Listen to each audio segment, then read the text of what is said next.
घडामोडींचा आढावा घेणार आहोत। न्यूज टॉप 9 मध्ये सुरुवात करणार आहोत विधान परिषदेचा कलगीतुरा। नेमकं काय घडतंय विधान परिषद निवडणुकीच्या पार्श्वभूमीवर? सुरुवातीला टॉप 9 बातम्या। उमेदवारांवर दबाव आणल्याचा आरोप खोटा। गोकुळ गीते यांना विनंती केली, कोणताही दबाव टाकला नाही। आमच्या उमेदवाराला बिनशर्त पाठिंबा द्यावा यासाठी प्रयत्न। मंत्री उदय सामंत यांची प्रतिक्रिया।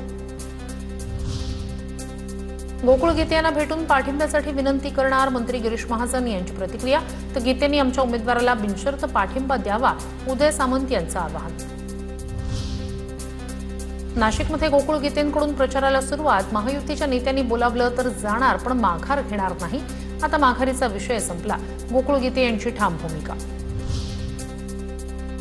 जळगावच्या बंडखोर रेश्मा काळेंबाबत लवकरच निर्णय होईल। नाशिकमध्ये काय होतंय त्यावरून जळगावचं गणित ठरेल। शिवसेनेचे आमदार किशोर पाटील यांचं वक्तव्य। तो शेवटपर्यंत लढाई लढणार, निवडणूक जिंकणार किंवा हरणार, पण माघार घेणार नाही। रेश्मा काळे यांची प्रतिक्रिया। बाळ माने यांना उमेदवारी देऊ नका असं उद्धव ठाकरे यांना सांगितलं होतं। विनायक राऊत यांची माहिती। तर विनायक राऊत यांनी संघटना संपवली।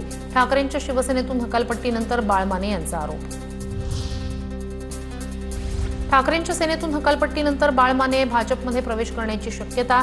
तर कुणाला पक्षात घ्यायचं हा निर्णय देवेंद्र फडणवीस आणि रवींद्र चव्हाण यांचा।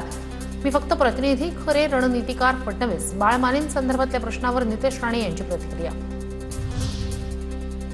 आधी गेली पोथीही गेली अशी ठाकरे सेनेची अवस्था। संजय राऊत यांच्या आरोपांना मंत्री गिरीश महाजनांचं उत्तर। विरोधी उमेदवारांच्या माघारीसाठी 150 कोटी खर्च केल्याचा राऊतांचा आरोप।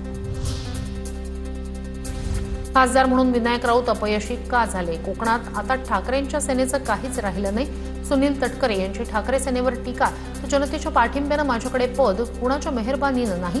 तटकरे यांची प्रतिक्रिया। पुरेसं संख्याबळ असताना भाजपकडून घोडेबाजार कशासाठी आहे? संजय राऊत यांचा हल्लाबोल। तर माणसं सांभाळायला पैसे नाही तर प्रेम लागतं। नवनाथ बन यांचा राऊतांना टोला।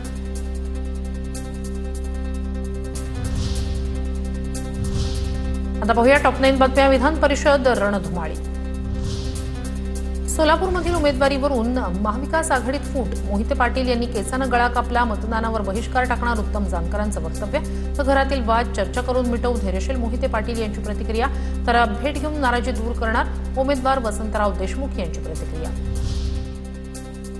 पुणे परिषदेतून पवारांच्या राष्ट्रवादीनं माघार घेतल्यानंतर काँग्रेस आणि ठाकरे सेना नाराज। काँग्रेस आणि ठाकरे सेना मवियातून बाहेर पडण्याच्या तयारीत। काँग्रेस पदाधिकाऱ्यांची मवियातून बाहेर पडण्याची मागणी। पवारांच्या एनसीपीच्या श्रीकांत पाटील यांनी अर्ज मागे घेतल्यानं नाराजी।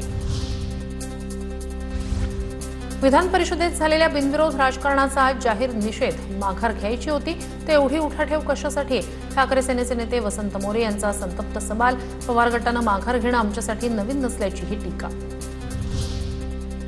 पुणे विधान परिषद निवडणुकीतल्या माघारीचा निर्णय राज्य पातळीवर झालाय। पवारांच्या राष्ट्रवादीच्या श्रीकांत पाटील यांची माघारीनंतर प्रतिक्रिया। आम्ही देखील स्वबळाची तयारी करत होतो। एकत्र लढण्याचे आदेश येतात तेव्हा एकत्र लढतो। श्रीकांत पाटील यांची प्रतिक्रिया। एकनाथ शिंदे यांनी तंबी दिल्यानंतर सर्व नेते संभाजीनगरमध्ये एकत्र। सत्तार शिरसाट हे भुमरेच्या कार्यालयात दाखल। तर संदीपान भुमरे यांचं कार्यालय ते मध्यवर्ती बँक असा प्रवासही नेत्यांचा एकत्रच। मंत्री संजय शिरसाट यांच्या वाहनातून सत्तार यांचा प्रवास।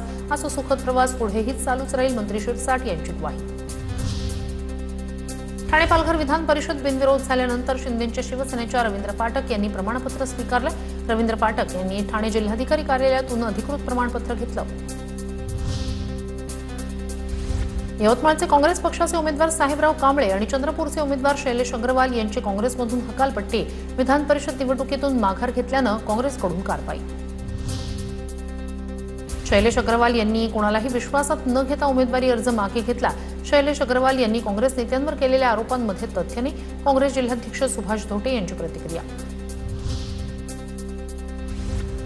सत्तेत वाटा देण्याची केंद्रीय मंत्री रामदास आठवले यांची महायुतीच्या नेत्यांकडे आग्रही मागणी। विधान परिषदेत राज्यपाल नामनिर्देशित एका जागेसह किमान 2 महामंडळं मिळावी अशी मागणी पूर्ण न झाल्यास पक्षातील सहकारी नेत्यांशी चर्चा करून पुढील निर्णय घेणार, आठवलेंची भूमिका। आता पाहणार आहोत टॉप 9 मोठ्या राजकीय बातम्या। फडणवीस सरकारचा मराठा समाजासाठी मोठा निर्णय। ओबीसी समाजाप्रमाणे मराठा समाजासाठी तब्बल 8 योजना सुरू करण्याचा निर्णय। शालांत परीक्षोत्तर शिष्यवृत्ती योजनेसह इतर योजना लागू होणार। मराठा आरक्षण आंदोलनातील मृतांच्या वारसांना मदत जाहीर। 8 जिल्ह्यातील 34 व्यक्तींच्या कायदेशीर वारसदारांना मदत जाहीर। 10 लाख रुपयांप्रमाणे 3,40,00,000 रुपये मंजूर। कर्नाटकचे मुख्यमंत्री डी.के. शिवकुमार यांना मोठा धक्का। शपथविधीनंतर 2 दिवसातच कॅबिनेट मंत्री रामलिंगा रेड्डी यांचा राजीनामा। रामलिंगा रेड्डी यांच्याकडून खाते वाटपाबाबत तीव्र नाराजी व्यक्त। जेईई ॲडव्हान्स परीक्षार्थींचा डेटा लीक झाल्याच्या बातम्या शिक्षण मंत्रालयानं फेटाळल्या। शिक्षण मंत्रालयाचं ट्विट, कोणत्याही विद्यार्थ्याची संवेदनशील माहिती लीक झाली नसल्याचं आयआयटी रुडकीचं स्पष्टीकरण। एनटीएकडून आयोजित परीक्षांमधील 8 वर्षातील पेपरफुटी आणि गैरप्रकारावर श्वेतपत्रिका काढा। काँग्रेस खासदार दिग्विजय सिंह यांची पंतप्रधान मोदींना पत्र लिहित मागणी। पेपरफुटी आणि त्यावरील कारवाईची सविस्तर माहिती सार्वजनिक करण्याचीही मागणी। दिल्ली विमानतळाच्या ऐवजी संसद मार्ग पोलीस स्थानकात या, नागरिकांना त्रास होऊ देऊ नका। कॉक्रोच जनता पार्टीच्या अभिजित दिपके यांचं तरुणांना आवाहन। दिपके 6 जून रोजी म्हणजेच उद्या भारतात येणार।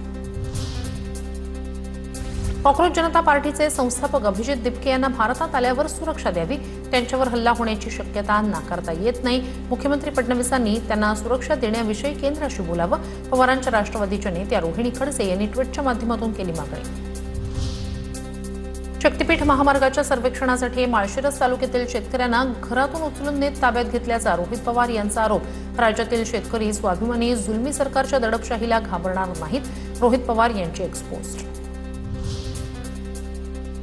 कोल्हापूरमधील ठाकरेंच्या शिवसेनेमधील अंतर्गत वाद चव्हाट्यावर। जिल्हाध्यक्ष रविकिरण इंगवले, शहराध्यक्ष मनजित माने यांचं कॉल रेकॉर्डिंग व्हायरल। पक्षाच्या कार्यक्रमाला आमंत्रण देण्यावरून वाद झाल्याची माहिती।